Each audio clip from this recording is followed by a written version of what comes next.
Hello good evening. तो 2025 के quarter four के बिजनेस अपडेट आना शुरू हो गए। बिजनेस अपडेट थोड़ा सा डिफरेंट होते हैं जो आपका क्वार्टरली रिजल्ट्स होता है, क्योंकि क्वार्टरली रिजल्ट्स में आपके पास जो पूरा इनकम स्टेटमेंट होता है और उसमें पूरा प्रॉस्पेक्ट मिलता है कि जो कंपनी का जो भी है रेवेन्यू है या ग्रोथ है या सेल्स है या जो भी एक्सपेंसिव है वो सारी चीज़ आपके सामने होती है, क्योंकि आपके पास इनकम स्टेटमेंट होता है। तो अभी आप देख रहे होंगे V2 रिटेल करके एक शेयर है जो कि काफ़ी 2 दिन से जो है इसमें ग्रोथ दिख रही होगी। तो उसका सबसे बड़ा रीज़न ये है कि इसके Q4 की बिजनेस अपडेट आ चुके हैं और कंपनी ने 70% की टॉप लाइन ग्रोथ दिखाई है।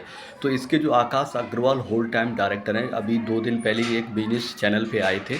तो उसी की बेसिस पे मैंने जो थोड़ा बहुत इन्फॉर्मेशन उन्होंने आने वाले साल के बारे में या कंपनी के बारे में दी थी वो मैं इसमें कवर करने जा रहा हूँ।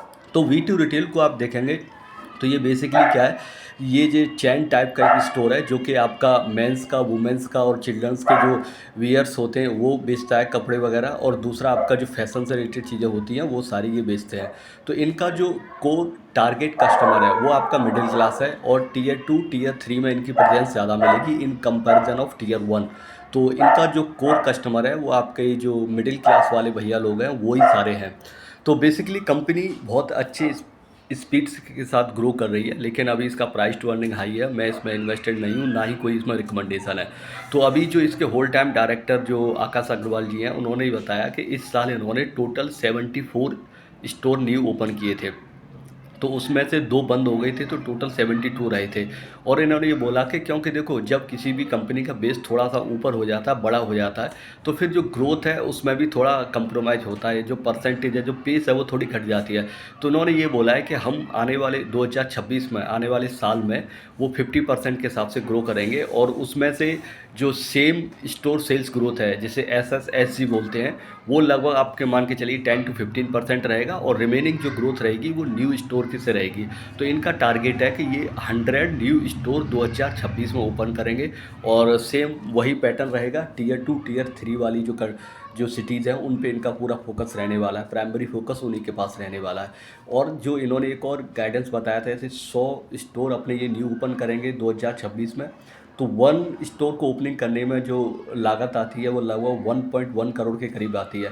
तो जो केपेक्स वाला गाइडेंस है वो लगभग मान के चलिए 110 करोड़ के करीब रहने वाला है इनका 2026 में। दूसरा इन्होंने ये कहा था इनका जो ग्रोथ है उसमें सबसे ज़्यादा कंट्रीब्यूशन मेंस का है और उसके बाद वुमेंस और चिल्ड्रंस है और बाकी का जो बचा हुआ है वो आपका जो भी फैशन से रिलेटेड या लाइफ स्टाइल से रिलेटेड चीज़ें उनसे आता है। तो अभी इन्होंने ये बोला है कि 2 साल में जो एक ट्रेंड इन्होंने नोटिस किया वो है जो वुमेंस वियर वाला पोर्शन है उसमें ग्रोथ सबसे ज़्यादा स्पीड से हो रही है। लेकिन फिर भी ओवरऑल मेंस वियर जो है सबसे ज़्यादा कंट्रीब्यूट करता है इनकी जो सेल्स ग्रोथ है उसमें। तो कंपनी की जो ग्रोथ स्पीड है वो काफ़ी अच्छी खासी है। लेकिन अगर इसके मार्जिन्स और इम्प्रूव होते हैं, थोड़ा रिटर्न ऑन इक्विटी और ROC और इम्प्रूव होते हैं तो एक बेहतरीन हो सकती है कंपनी इन्वेस्ट करने के लिए।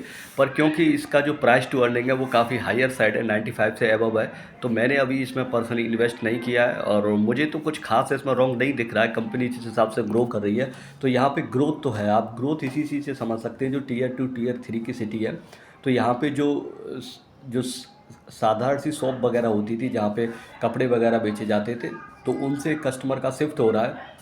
जो ऑर्गेनाइज प्लेयर हैं उनकी तरफ लोग ज़्यादा परचेजिंग कर रहे हैं या उनमें जाके ज़्यादा खरीद रहे हैं। तो ये सारी चीज़ें रहने वाली हैं और इसमें फ्यूचर में जो देखने वाला ये इम्पैक्ट रहेगा कि ऑनलाइन का क्या इम्पैक्ट पड़ता है इन पे स्टोर्स पे, क्योंकि जैसे जैसे ऑनलाइन की प्रेजेंस जो बढ़ती जाएगी टीयर 2 टीयर 3 में तो उसका क्या इम्पैक्ट रहने वाला है, ये एक देखने वाली चीज़ रहेगी।